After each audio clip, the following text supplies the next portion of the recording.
Also, if you wonder whether police should have been chasing the bank robbery suspect who crashed into a car and killed 2 women, the chief has an answer.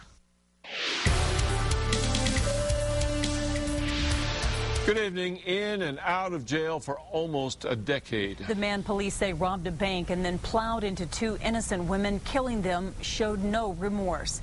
The feds say he took off on foot right after the crash. Cops caught him, and now, as Michael Herzenberg reports, Jeremiah Jackson could face the death penalty.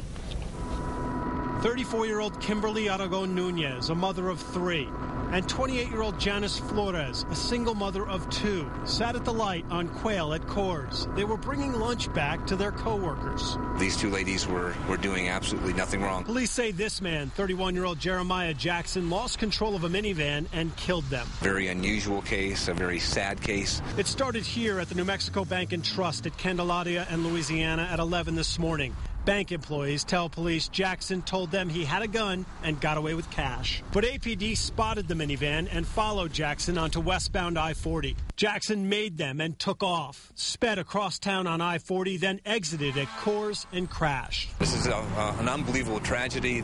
Nobody feels worse than the officers who were involved in this. The driver of the white VW, Kimberly, died at the scene. Her passenger, Janice, held on a while and died at the hospital. He took no attempt at all to check on the welfare of the people in the white Volkswagen.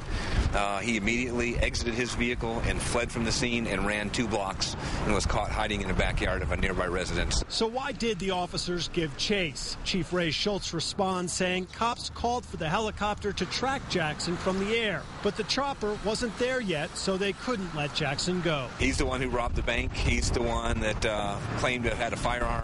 He's the one that ran from the police officers. The officers were trying to do everything right. Police say they have no doubt Jackson robbed the bank. They say they found the stolen cash in the backseat of the minivan. The feds expect to charge Jackson with bank robbery and 2 counts of felony murder. If convicted, he could be put to death. Back to you. Okay, Michael, Jackson has a long criminal record. He has gone to prison for crimes ranging from domestic violence and kidnapping to stolen property to gun charges and disappearing from his parole officer for months at a time. He was just released from prison 6 weeks ago, then went back to jail for a couple of days last week for not reporting to his probation officer.